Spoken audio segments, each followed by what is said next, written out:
Now the motorcade will very shortly start to move out. Sheriff Bill Decker, Dallas County Sheriff, driving his own car, personally escorting it with the Chief of Police, the presidential car moving out. The President and First Lady. Big, beautiful Lincoln, followed by a carload of press.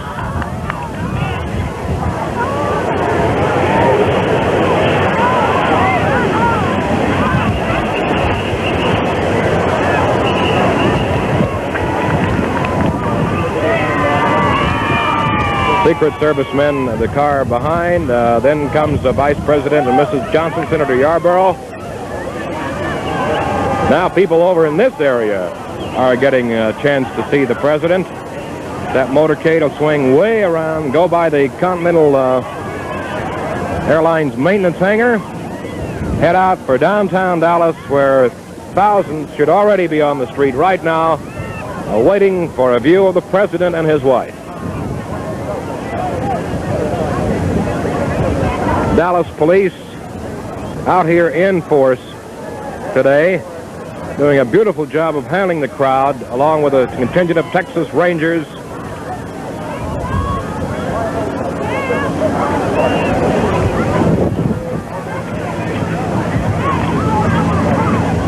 And I still can't get over the fact that the President and his wife broke away from the planned trek to the automobiles and went all along this fence out here, right up to the fence, shaking hands and talking with these hundreds of people gathered inside that fenced-off area. It was a great thrill to them and a complete surprise. So the party now is leaving Dallas Love Field. The three big White House press charter buses behind us getting ready to pull out. And, of course, as we say, thousands will be on hand for that motorcade now, which will be downtown Dallas, down Cedar Springs, Harwood, and on Harwood it'll turn on Main, from which point it'll go all the way down to the courthouse area, which is the end of Main. It'll turn on Houston Street to Elm under the triple underpass, out to the Mart where the President talks at approximately 1 o'clock, which will also be carried live right here on most of these channels.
This fence out here, right up to the fence, shaking hands and talking with these hundreds of people gathered inside that fenced-off area. It was a great thrill to them and a complete surprise.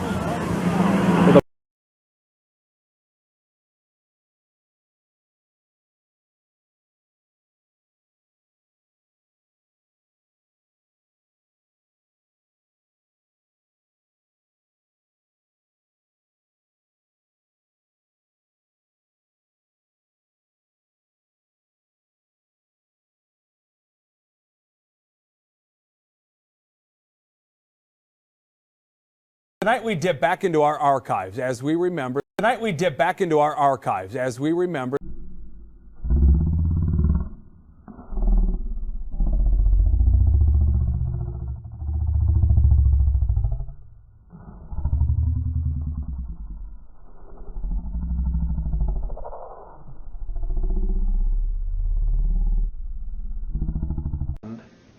But Henry Ribka. There he is by the pause button. That is Special Agent Henry Hank Ribka. Exactly doing what he said he was doing in his report in volume 25. This is a little bit of a blow up.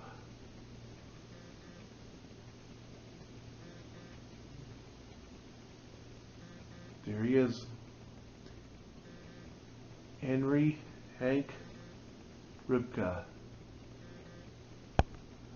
Vindication.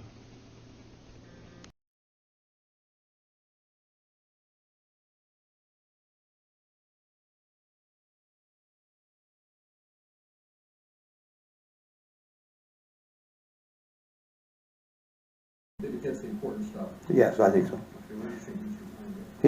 Ponder? He had me as a person he talked to, and I never talked with him. He had Floyd Boring as a person he talked to, and Floyd didn't talk to him. So, you know, I don't know where a lot of the information came from, but he had a lot of references on it. But I thought the book was right on the mark. He knew about the stop in Tampa and the president's request, and But you never sat with him. no, no, I don't know how he got a hold of that. And Floyd, he gave me a very full report for the book, and Floyd said he didn't talk with him. He doesn't know where the information came from. Yes, I think so. He had me as a person he talked to, and I never talked with him. He had Floyd Boring as a person he talked to, and Floyd didn't talk to him. So, you know, I don't know where a lot of the information came from, but he had a lot of references on it. But I thought the book was right on the mark. He knew about the stop in Tampa and the president's request, and But you never sat with him. no, no, I don't know how he got a hold of that. And Floyd, he gave me a very full report for the book, and Floyd said he didn't talk with him. He doesn't know where the information came from. Blaine is partly correct. Floyd Boring did not. He was not interviewed by William Manchester, as the source notes reveal, and Floyd Boring was adamant to me he was never interviewed by Manchester, and Floyd Boring adamantly denied what was attributed to him in the book was even true. Floyd Boring said that was not true. President Kennedy never ordered the agents off the car. That whole Ivy League charlatans comment was bullshit. And what other bullshit is, Gerald Blaine was interviewed for this book. He's lying now. Gerald S. Blaine was interviewed. He admitted to me in 2005 he was interviewed for the book. I wonder why he's denying it now.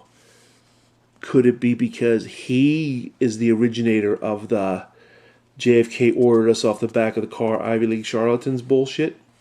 Could be.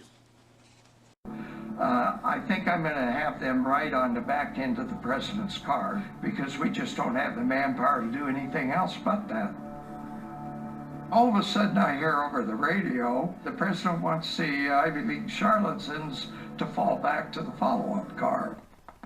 Gerald Blaine told Vince Palomera that he heard this remark from the guys, not over his radio.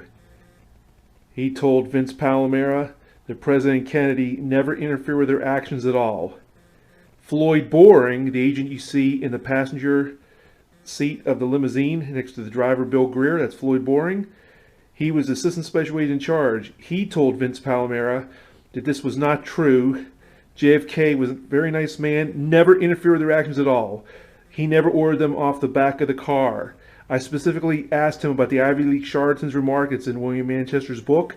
Floyd Boring adamantly denied this to me twice. He also sent me a letter saying that President Kennedy was very cooperative. The same thing he told the JFK library in 1976.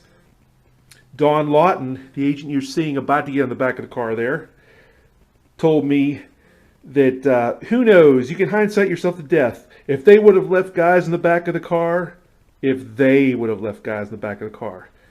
Special Agent Charge Jerry Bain and a slew of other agents told me that President Kennedy never ordered the agents off the back of the car. Gerald Blaine, author of the Kennedy Detail, told me the same thing until he realized, uh-oh, we got to cover our behinds. And he politely told everybody, we're starting the campaign now, and the people are my asset. Said I couldn't get elected dog catcher. Blaine took that from Floyd Boring's JFK Library oral history in a different context that was not related to the agents being on the back of the car, which is totally untrue. See the gentleman next to JFK there? That is Congressman Sam Gibbons. He told me the agents were on the back of the car the entire time. He heard no presidential order to remove the agents from the back of the car. President Kennedy had back braces and a very bad back. He couldn't have turned around to see the agents. He wouldn't have cared one way or the other. And the agents were actually back far enough, they weren't an issue anyway. If I didn't get out and greet the public, we all of a sudden understood, but it left a firm command to stay off the back of the car. That left a firm command to stay off the back of the car? Bull. Again, Gerald Blaine in 2004 told me that President Kennedy never interfered with their actions. In 2005, when I told him, where did the Ivy League charlatans comment come from? He said, it came from the guys. I can't remember who told me. I can't remember. Now he's saying he heard loud and clear over his walkie-talkie. Yet Floyd Boring told me it's not true. Gerald Blaine was interviewed by William Manchester, something he is now denying. I feel strongly that Gerald Blaine is the source. It's in Manchester's book of this Ivy League charlatans mythology. President Kennedy never ordered the agents off the back of the car. The president is also keen to give the crowds the best view possible, so asks the Secret Service agents not to stand on the back of the car. Basically, he didn't want to look like he was overprotected. So we had a shortage of agents, and then he emphasized it that he didn't want agents on the back of the car. This is total bull. Gerald Blaine spotting this total mythology, this total false crap. There's no other way to put it. Not only did Gerald Blaine told me twice in 2004 and 2005 that President Kennedy never interfered with their actions at all, many of his colleagues, including several way above him in rank, the number 1 agent, Gerald Bain, the number 2 agent, Floyd Boring, one of the 3 shift leaders, Art Godfrey, dozens of others, and several important White House aides, including Dave Powers, all told me that President Kennedy did not order the agents off the back of the car. Dave Powers, arguably JFK's best friend since 1946, wrote to me in a letter saying that the president never had to order the agents off the car. The list goes on and on. See my first book, Survivor's Guilt, and also see my third book, The Not So Secret Service. It's a shame that Gerald Blaine is still spreading these lies.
Did you have any occasion to speak to Mr. Manchester? Oh, okay. I wasn't involved in that at all. I asked him on the trip before, February, the last vacation he had. Oh, okay, the one in Florida. That's right. Oh, okay, yeah. There's something relating in his book about that too. Supposedly, he makes it out like President Kennedy was real authoritarian and ordered the men off the back of a limousine. Well, that's not true. I didn't think that was either. Yeah, Rufus Youngblood, it was one of the things he told me. He says that don't believe Manchester or Bishop. It's very disheartening for being a young researcher looking at books and trying to sift out what's fact and what's not. And as years, this is all becoming history now. It's very discouraging to find certain things that are printed aren't true. Right. And you gentlemen were there, and you would know best. And when you were saying that, I believe you 10 times more than I would, William Manchester. Yeah, no, well, you were there, that's the problem. But, the most alarming thing about this is, sir, is he quotes you in the book, but you're not interviewed in the book in the back section. Oh, yeah, he says that supposedly President Kennedy told you, I'm quoting, keep those Ivy League charlatans off the back of the car. That doesn't sound like... okay. Boy, I tell you, this is amazing. I didn't think so either, because it was gracious enough to indicate all his interviews at the back section of the book, but your name wasn't there. So I'm thinking, how can he get a direct quote from a gentleman he never spoke to? I never told him that. Yeah. I'm finding this out because in just less than 5 minutes of conversation, you've knocked out a lot of stuff that's printed. I was not taking it as the gospel, but I know other people have. I can't tell you how many times I've seen it repeated where President Kennedy told the agents, I guess yourself and other people, get these men off my limousine, don't do this. Okay. Very nice man. Yeah, it's never at all.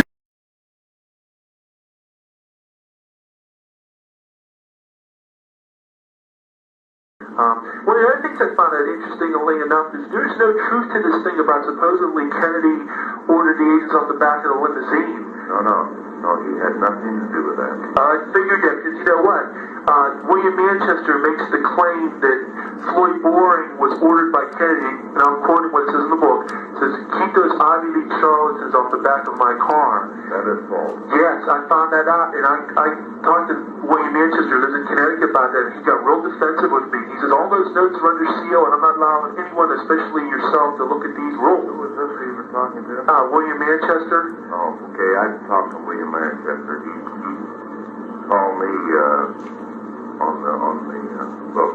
Yeah, that book is just filled with things. That is for the record of history, that is false because Jerry Bain knew him very well. You're getting back. I don't know anybody now. They're all gone. I've been retired so long that people came and asked me as retired. Okay, yeah. And Jerry Bain was a very good friend. Matter of fact, he was my boss at the White House. And Floyd Boring, he's still alive. Jerry Bain passed away last year, I believe. And Floyd Boring and JFK got along perfect. Yeah, I can't believe it. You know what I'm saying? The tremendous damage these books have done, because what happened was, after the Warren Commission, everybody was waiting, I guess, during the 60s for the Manchester and Bishop books. And when people read them, they figured, hey, it must be true, it's in print. And ever since that time, people have been using those as source books. If you notice the bibliographies, and unfortunately, I can't tell you how many times that those myths have been repeated about Secret Service tension with JFK and also the thing about the agents on the limo. And yeah, now I've got more confirmation on it. There has never been, in my history, any more rapport with the President of the United States other than possibly Harry S. Truman. Yeah, that's another one they said. Harry S. Truman was a jewel just like John F. Kennedy was. Yeah, they said the only thing that caused... I don't really have too much faith in that. No, it's bad. Oh, believe me, I'm not putting any stock into it. Just any read, you can't put a hell of a lot of stock. I'm finding that out. I tell you what, Sam, let's get that point. This is true. Yeah, and I tell you what, I get people that argue with me about this. Oh, come on, Kennedy was one of the most tough to protect presidents. He always ordered the men off the back of the limo, and now I'm finding out that's not true.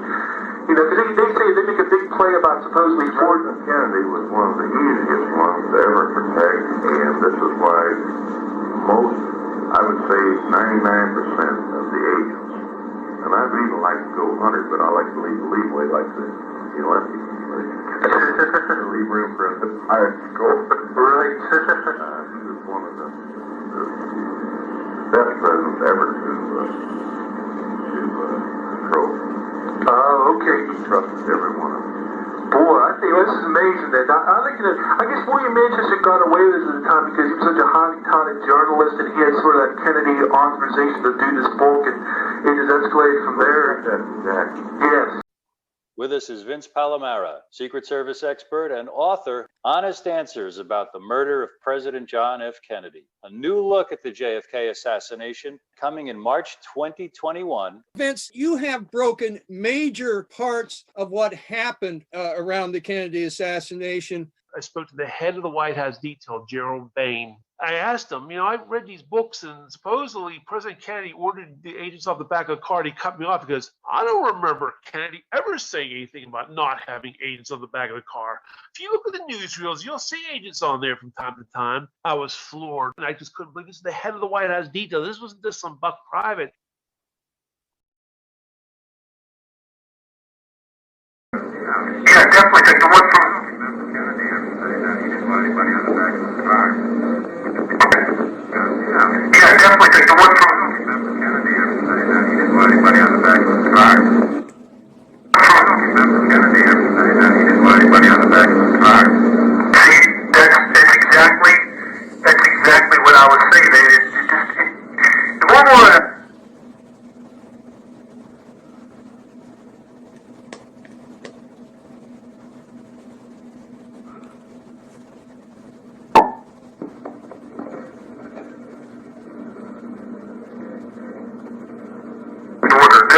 Back of the limo, and from that moment on, there wasn't any, but I think you want the whatnot, they find Kennedy and say that he didn't want anybody on the back of the car. Yeah, definitely take the one from Kennedy and say that he didn't want anybody on the back of the car. Kennedy and say that he didn't want anybody on the back of the car. That's exactly what I was saying. The one more I just look at these things in general, I just think that what could be, a byproduct of the agency not being outspoken, and understandably so. So maybe some authors have taken leaps of faith and have based things on their conclusions rather than go to primary sources. So that's a big thing that's been dispelled just in a couple days here. Because that's what I feel. I didn't think it was, like I said, this footage of the trip to Berlin in June of 1963. It's like, ironic, I'm talking to you, and you were sitting in the front seat of the limo. There's film footage of that. And there's two agents hanging onto the back handholds, and what? Most of the time, when you were in positions and you were sitting in the front seat, and there was what Bill Greer was typically the driver. You were part of the detail went back to at least the Trubidor? Went back to start with Roosevelt and Victoria, third inauguration. Oh, really? 41, January 41. Oh, okay, I didn't think you were back that far.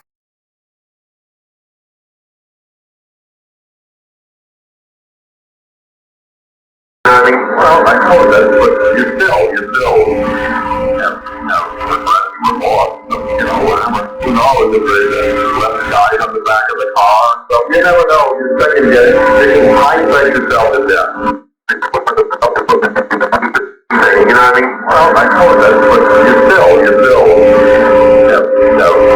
were lost. Whatever. Who knows if there's a left guy on the back of the car. So you never know. You're second guessing. You can hindsight yourself to death. This is the lead advanced agent for Dallas, Winston Lawson. Keep in mind, the lead advanced agent for Dallas, Winston Lawson. This is an amazing letter he wrote me in January 12th, 2004. I do not know of any standing orders for the agents to stay off the back of the car. After all, foothold and handholds were built into that particular vehicle. I am sure it would have been on a case-by-case basis depending on the event, intelligence, threats, etc. Keep in mind, ostensibly, officially, allegedly, there were no threats found in Dallas. Jerry Bain, a special agent in charge of the White House detail, as it was known then, Presidential Protective Division currently, would have been privy to that type of info more than I. See my other video where Bain adamantly denies that President Kennedy ever ordered the agents off the car. However, it never came to my attention as such. I am certain that agents were on the back on certain occasions. Again, I do not know of any standing orders for the agents to stay off the back of the car. However, it never came to my attention as such. This totally debunks the Kennedy detail. Here's the fateful Tampa motorcade of November 18th, 1963. This is Congressman Sam Gibbons. There's JFK, Senator Smathers, Agent Don Lawton, Agent Chuck Sborel, Agent Floyd Boring, Agent Bill Greer. Let's focus on Congressman Gibbons. What did Congressman Gibbons have to say about the whole notion of JFK allegedly ordering the agents off the car in Tampa? Here's what he told me in this letter dated January 15th, 04, years before the Kennedy detail saw the light of day. I rode with Kennedy every time he rode. I heard no such order. As I remember it, the agents rode on the rear bumper all the way. Kennedy was very happy during his visit to Tampa. Sam Gibbons.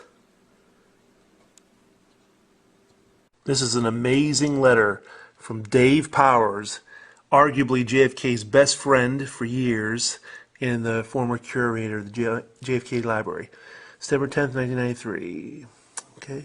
Also, unless they were running along beside the limo, the Secret Service rode in a car behind the president, so no, they never had to be told to get off the limo. Also, unless they were running along beside the limo, the Secret Service rode in a car behind the president, so no, they never had to be told to get off the limo. That destroys the Kennedy detail right there. And the whole notion of the O'Donnell Powers staff notion, too. This is a fantastic book written by Helen O'Donnell called A Common Good, The Friendship of Robert F. Kennedy and Kenneth P. O'Donnell. There's Kenny O'Donnell. There's Helen O'Donnell, his daughter. This book, much of the material in this book has been gathered from the private tapes of my father, Kenneth P. O'Donnell. Okay, so she has her vivid memory in the private audio tapes of my father, Kenneth P. O'Donnell. When I wrote to her, really sweet lady, Dear Vince, thank you for your friend requesting your note, blah, blah, blah, blah. Suffice to say that you are correct. JFK did not order anybody off the car. He never interfered with my dad's direction on the Secret Service, and this is much backed up my dad's tapes. JFK did not order anybody off the car. He never interfered with my dad's direction on the Secret Service, and that is much backed up in my dad's tapes. I think and know from the tapes, Dallas always haunted him, meaning O'Donnell, because of the might-have-beens. But they involved the motorcade route. He constantly questioned his own decision to take the motorcade in that direction, but he never blamed the Secret Service. The important thing, JFK did not order anybody off the car. This is much backed up in my dad's tapes. Kenny O'Donnell, you've been vindicated. The Kennedy detail, that book by Gerald Blaine, the Kennedy detail has been thoroughly debunked. This is Assistant Special Agent in Charge, number 3 Agent Roy Kellerman, ostensibly the agent in charge of the Texas trip. Ostensibly, but it was really Floyd Boring. Roy Kellerman died in March 1984. Here's his widow, who, by the way, passed away in 2006. This is what she said to me in 1997 in a letter. I spoke to her a couple times, too. Dear Mr. Palomera, the answer to your question is no. Roy did not say that JFK was difficult to protect. This is a man named Vince Palomera. Do you know him? I'm familiar with him. I don't know him. He says that, I guess, we'll talk about this, that he sent you a 22-page letter. I recall receiving a letter which I sent back to him. I didn't bother with it. You didn't talk to him ever? He called me and I said hello, but that was about it. Yeah, Clint Hill is claiming that he returned my letter and he didn't bother with it. Okay, Lisa McCubbin, the co-author of Gerald Blaine's book, The Kennedy Detail, claimed on Facebook that he threw it in the garbage. Perhaps the biggest contradiction of all is Gerald Blaine was quoting from the letter to me when I spoke to the gentleman on June 10th, 2005. So we got 3 different stories. Clint Hill's claiming here that he returned it to me. He did not return it to me. I received his signed receipt that he received it. He did not return it. Lisa McCubbin is claiming that he threw it away without reading it. And the evidence that indicts them the most is Gerald Blaine quoted from the letter to me, again, on June 10th, 2005. And this man's name is Vince Palomara. He's a citizen who has taken it on his own to become an expert. He's from Pennsylvania, and I don't know him. I've never talked to him. I've just seen it on the web. And he is, I believe he's a graduate of Duquesne University. So let's watch this, and I'll get your reaction to it. Hi, this is Vince Palomara, the self-described Secret Service expert that Jerry Blaine accuses me of without naming me, okay? Back with my obsession about the Kennedy detail. I gotta read this. This is rich.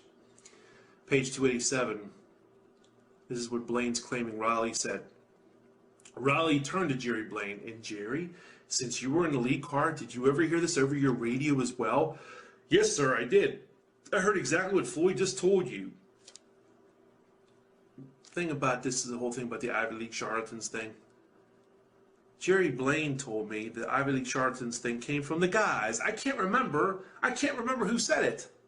Boy, his memory got real good 5 years later, because now he's claiming he heard it over the radio, Floyd Boring, okay?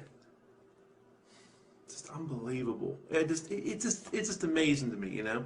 There never would have been a book if I didn't send a 22-page letter, okay, to Clint Hill that pissed him off so much that his very good friend Jerry Blaine came out with this book as a counter, okay? There's some nice things I recommend everybody to buy. I don't mind censorship. This is my First Amendment rights, okay? It's got some nice pictures, some nice non-assassination things, and there's even some good assassination-related things in here. But it's very obvious. It's other people picked up on it. That's why there's some really bad reviews on Amazon right now. Mine's the best of the bunch at 3 stars, too. It's very obvious it's a thinly veiled attempt to rewrite history and to blame President Kennedy without trying to blame him for his own assassination. First of all, his is not the best of the reviews. There are 7 with 5 stars, just in case for the record, that I saw today when I looked on Amazon. What's your reaction? Could you hear? Well, he wrote an assessment of the book about the first time about 5 weeks before it was released. The second time on Amazon.com, he and 4 of his friends, or 4 of his aliases, put a statement on assessing the book, a 1, a 2, and a 3. My assessment of Mr. Palomara is that he called probably all of the agents, and what agent who answers a phone is going to answer a question, was President Kennedy easy to protect? Well, probably he was too easy to protect because he was assassinated. But the fact that the agents aren't going to tell him anything, and he alludes to the fact that when I wrote the book, most of these people were dead. Well, I worked with these people. I knew them like brothers, and I knew exactly what was going on. And I always respected Jim Rowley because he stood up to the issue and said, look, we can't say the president invited himself to be killed, so let's squash this. So that was the word throughout the Secret Service. This is rich. Gerald Blaine is saying, my assessment of Mr. Palomara is that he called probably all the agents, which is true. And what agent who answers the phone is going to answer a question, was President Kennedy easy to protect? You did, Mr. Blaine. February 7th, 2004 and June 10th, 2005 to be exact. And many of your colleagues echoed the same thing. That JFK was a very nice man, never interfered with the actions of the Secret Service, and did not order the agents off the limousine. Picking up where Blaine left off. Well, he probably was too easy to protect because he was assassinated. Jeez, that's really nice to know, Mr. Blaine. Again, a quote from Blaine here. But the fact that the agents aren't going to tell him anything, you told me a whole bunch of things in our 45-minute conversations, plural, times 2, on those dates I mentioned. And many of your colleagues told me much of value. And he alludes to the fact that when I wrote the book, most of these people were dead. Yes, it's very relevant. Again, back to Blaine. Well, I work with these people. I knew them like brothers, and I knew exactly what was going on, and always respected Jim Raleigh because he stood up to the issue and said, look, we can't say the president invited himself to be killed, so let's squash this. 47 years later in Blaine's book, as I've covered in my Citizens for Truth and Kennedy Assassination online reviews and my blogs and whatnot, he's claiming in his book that there was a morning of JFK's funeral meeting of the Secret Service that Chief Riley said, look, we know the president ordered us off the back of the car, but we can't let the public know about this because then they'll think we're blaming the president for his own death. We got to cover this up. Ironically, by telling this sordid tale, that's exactly what the book achieves. It does blame Kennedy for his own death by revealing this meeting. I do not believe this meeting took place at all. I think it's a total fabrication. There is no evidence for it whatsoever. That's just my opinion, based on the fact that there's a lack of evidence. It's very slick, though, because there probably was a security meeting to discuss the upcoming walk to St. Matthew's Cathedral with Jacqueline Kennedy, Haile Selassie, Charles de Gaulle, and all the dignitaries. But the bottom line is everyone he's mentioning that attended this alleged meeting are long dead. There's no corroboration. And furthermore, the agents that spoke to me or wrote to me provided substantive details that go against this alleged meeting. The advance agents supposedly were told. No, they weren't. Winston Lawson told me in a letter, a complete stranger. Why would he lie? Said, I don't know of any standing orders for the agents to be up the back of the car. It never came to my attention as such. It never came to his attention as such. According to Jerry Blaine's book, there was a meeting. Mr. Palomera, there are a number of things that have happened, but he has no credibility. He's a self-described expert in his area, which I don't know what it is. He was born after the assassination, and he keeps creating solutions to the assassination until they're proven wrong. So he's... Yeah, like your attorney sending me a certified letter asking me to take down a blog where you guys were alleging I was saying that I was a co-author of the book. I wasn't saying that at all. I even noted it came from Lisa McCubben's blog. I was just advertising the book. But that was a shot across the bow, wasn't it, Mr. Blaine? To try to put a scare in me. Didn't work. The truth shall prevail. I know what you said. I know what all your friends said. I have letters of them. I have some of them on audio tape. It is what it is, to use the common vernacular. And a quote from your book where you say that I stabbed your brothers in the back with baseless accusations. Hey, don't kill the messenger for giving you bad news. These gentlemen, including yourself, told me what they told me to a complete stranger on the phone, and or they wrote it, put it in writing. I mean, the consensus is overwhelming. It's a landslide that JFK did not order the agents off the back of the car, nor did he interfere with the actions of the Secret Service. You were a private in the Secret Service. Jerry Bain was the Douglas MacArthur of the Secret Service, #1 agent. His #2 assistant, Floyd Boring, also said the same thing. Kennedy never ordered the agents off the back of the car. So that's where I stand on the matter. He also says that he has no credibility. Well, we'll be the judge of that, won't we? He says he is a self-described expert in this area, which I don't know what it is. Well, self-described people as diverse as Vince Bugliosi, the History Channel, the Assassination Records Review Board, and even ironically Brian Lamb have called me a Secret Service expert. I mean, it is what it is. He was born after the assassination. Okay, and so was your co-author Lisa McCubben. And your point is? He alleges that because he sent me a letter, 22 pages in length apparently, and that I discussed that with Jerry. I forgot that I ever got a 22-page letter from this particular individual until I heard him say it on TV. And I never discussed it with Jerry or anybody else because it wasn't important to me. And insofar as him being an expert, I don't know where the expert part came from. I spent a long time in the Secret Service in protection, and I'm not an expert, but apparently he became an expert somewhere up in Pennsylvania. I don't know where. People claim that they're experts. They have no basis to make that claim. I was a special agent in charge of vice president protection, special agent in charge of presidential protection, and Assistant Director of Protective Forces for the United States Secret Service. I'm not an expert, but apparently some of these people out there who write these books and concoct these theories are experts. People as diverse as Vince Bugliosi, the History Channel, the Assassination Record Review Board, and even ironically Brian Lamb have called me a Secret Service expert. I mean, it is what it is.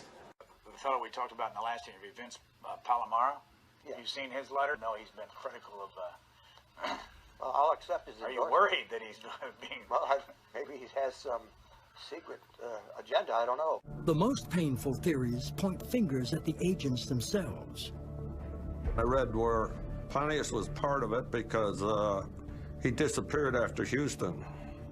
A conspiracy for the agents to shoot the president. I mean, this is off the wall. The Zapruder film, when the Zapruder film is run at normal speed, another theme that Palomara throws out is that Bill Greer stopped the car.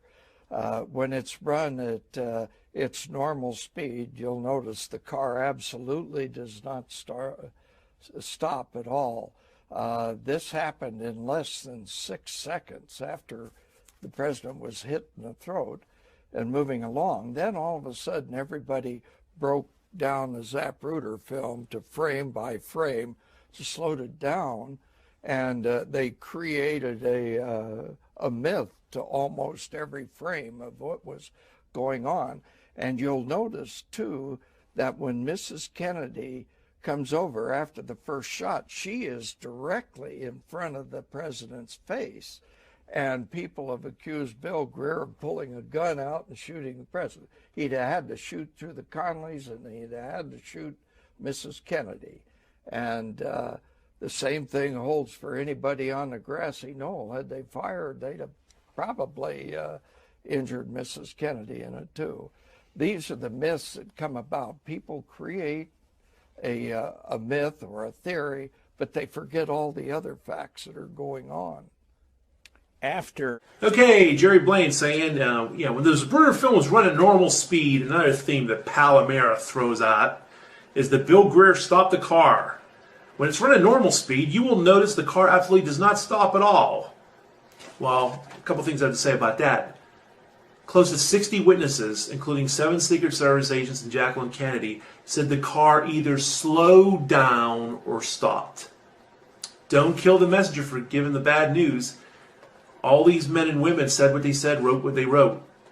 Okay, they were all eyewitnesses. They were there, Jerry. You weren't. You were in Austin, okay? They said the car slowed down and stopped, or just slowed down. Not that they all said it stopped. And as far as it not showing in the Zapruder film, well, Louis Alvarez and other people studied the film, and actually you could see the car slow down. And the major issue is a lot of people think the Zapruder film was tampered with. I don't mean the crazy theories where it was a total cartoon nonsense like that, but frames were removed. All those witnesses, and now the Zapruder film doesn't show a dramatic slowdown like all those witnesses claimed there were. No one's buying it. Who had access to the Zapruder film? Who owned it at first? The Secret Service. Says it all. In this comment you make, this happened in less than six seconds after the president was hit in the throat and moving along. Oh, the president was hit in the throat, huh? In the throat. From the front? What's the deal with that? You know what it is? I don't know. You guys just can't get your story straight. Can't get your facts straight. At least if you guys are going to counter someone on the other side like me, be well prepared. That's embarrassing. Well, good luck making your money off the man that you were sworn to protect. Have a nice day. The most painful theories point fingers at the agents themselves. I read where Pontius was part of it because he disappeared after Houston. A conspiracy for the agents to shoot the president. I mean, this is off the wall. One of the agents shot him, and all the crap. Everybody's having a field day. One of the conspiracy theories is that the agents left the president's car unguarded just before the shots were fired. The motorcade had finished the crowd portion of the route and was about to hit the Stemmons Freeway. Therefore, going freeway speed, no agents were on the back of the car and would not ever be on the back of the car in those conditions. This thing about the freeway, they were going too fast, that's bunk, because there's many trips where the agents were on the back of the car at very fast speeds.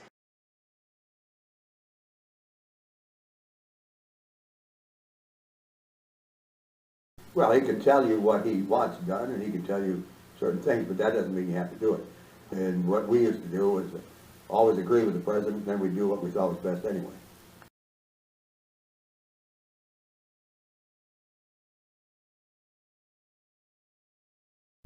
You have to realize that I have a lot of opponents out here as far as the book goes. I've interrupted a few theories that were hanging out there, so I'm not getting all favorable readings on it. As a matter of fact, 3 weeks before the book came out, I had a #1 rating from about 4 different people about the book, so they had no idea what was in the book. But I'm not all the way very popular. But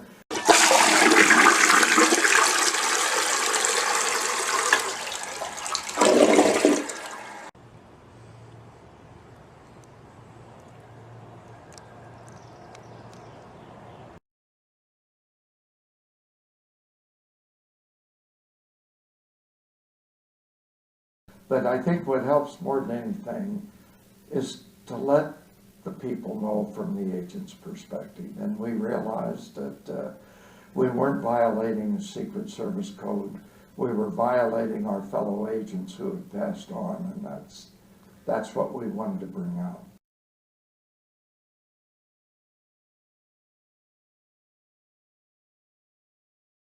Stories. And then Art Godfrey was dying of cancer, and I talked with Art Godfrey. He was my shed later. He gave its blessings, and then we were going down this Elm Street with my door open. I heard at least 2 shots. It appears as though something has happened in the motorcade route. Something, I repeat, has happened in the motorcade route. I saw Youngblood jump in the back seat with the vice president.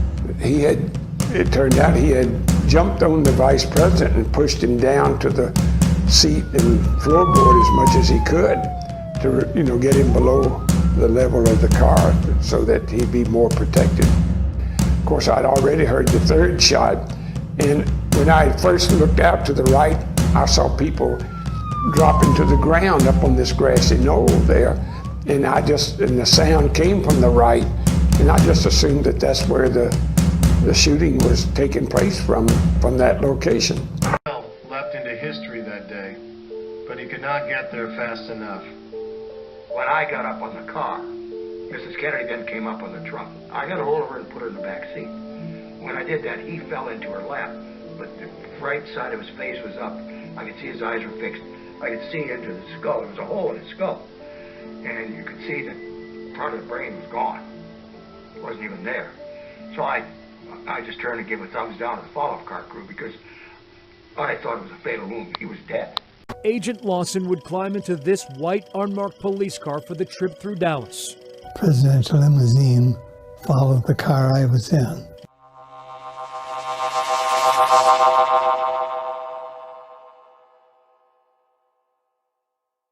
President's car is now turning onto Elm Street. The president's limousine enters Dealey Plaza right in front of the school book depository. The main crowds were about God. Suddenly, a distinct crack fills the air.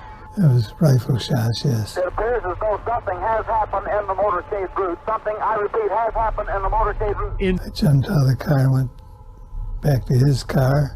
Win Lawson would be the first person who burst through the doors at Parkland. The president was hit in the head. Agent Lawson returns to the president's limo with 2 stretchers and witnesses the grisly scene. Someone put a suit coat over his head.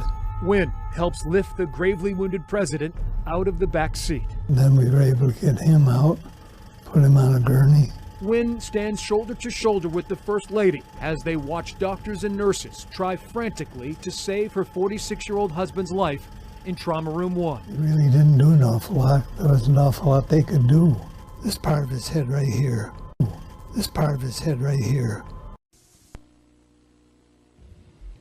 Last Monday marked the 30th anniversary of the assassination of President John F. Kennedy. Next, we take you to the campus of Southern Methodist University for a conference on what journalists remember of that fateful day. Panels include journalists who were in Dallas on November 22nd, 1963, as they discuss efforts by radio, television, and newspapers to stay on top of the story. Before this thing developed, the Kennedy arrival, we assigned responsibility to certain photographers. I personally had the president as my responsibility while he was in Dallas. We had, of course, other people at certain locations. I was to get the arrival at Love Field and the parade and the luncheon.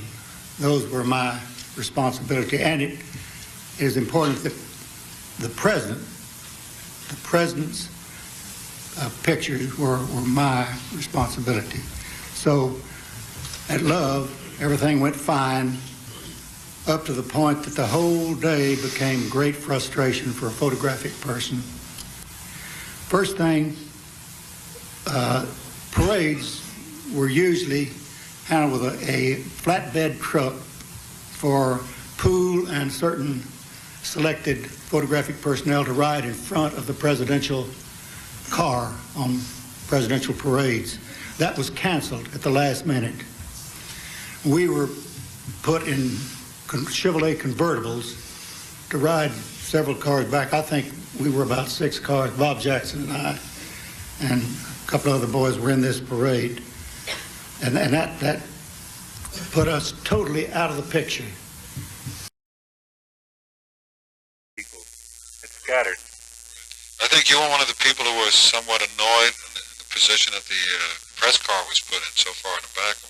Oh, quite. I was disappointed because it was customary. It had been customary in the past to put a flatbed truck in front of the president for a more or less pooled and selected newsmen. And Bob and I had been selected among other people. But at the last minute, they decided not to have that truck in case they wanted to get out fast. Figured it might be in the way. Right. Do you remember who selected? Who did the No, selection? I surely don't. I imagine it was one of the Secret Service people. This is approximately where the car was in this position when I heard the first shot.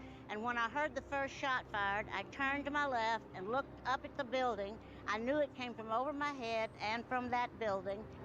And then I turned back around, and there was 2 shots rapidly, and I saw that Kennedy was hit.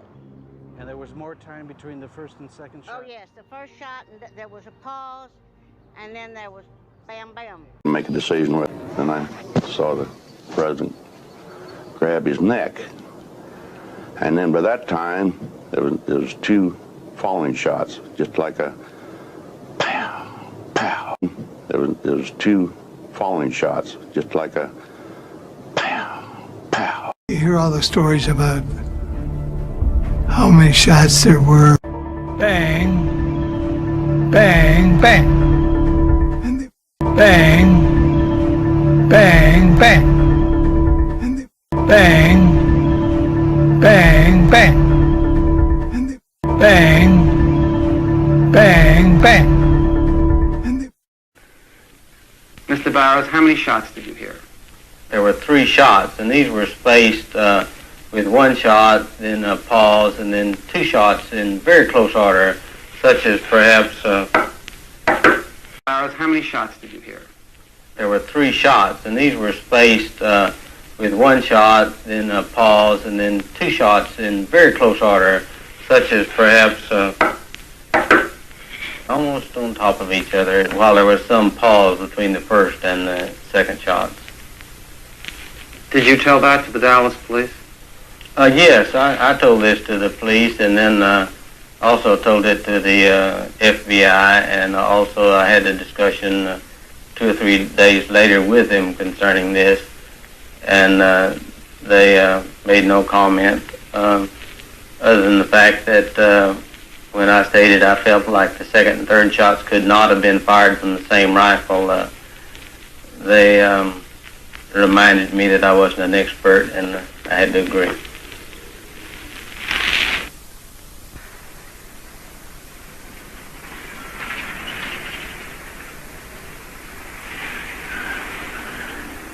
Is this the exact spot you were standing on November 22nd, Mr. Holland? That's correct. This is the exact spot that I was standing November the 22nd. As an eyewitness interview with a Mrs. Jean Hill. Here is the interview. What is your name, ma'am? Jean Hill. From Dallas? That's right. And did you see the shooting, miss? Yes, sir. Can you describe what happened? Yes, sir. Will you do that now? They were driving along, and we were the only people in this area on our side, and the shots came from directly across the street from us. And just as the president's car became directly even with us, we took one look at him, and about that time 2 shots rang out just as he looked up. Just as the president looked up, and these 2 shots rang out, and he grabbed his chest, and it looked like he was in pain, and he fell over in the seat, and Jackie fell over on him and said, "My God, he's been shot." And after that, more shots rang out, and the car sped away. Now, what kind of a car was that? What kind of a car was it? The president's car. I mean, where did the shots come from? The shots came from the hill. From the hill? Yes. It was just east of the underpass. And we were on the south side. Did you see? Did you look up there where the shots came from, ma'am? Yes, sir. Could you see anyone? I thought I saw this man running, but I looked at the president, and for a while, and I looked up there, and I thought I saw a man running, and so right after that, I guess I didn't have any better sense. I started running up there too. The president looked up, and just as he looked up, 2 shots rang out, and he grabbed his chest, and this real odd look came over his face, and he pitched forward onto her lap. And she jumped up over him at that and screamed and said, "My God, he's been shot." And there was just an instantaneous, sort of an instant's pause, and in the motorcade it momentarily halted, and 3 or 4 more shots rang out, and they sped away real quickly. There was 3 or 4 real close together, and it was must have been the first one that shot him, because that was the time I took the picture. And during that time, after I took the picture and the shots were still being fired, I decided I better get on the ground. Did people lie down on the ground? I just know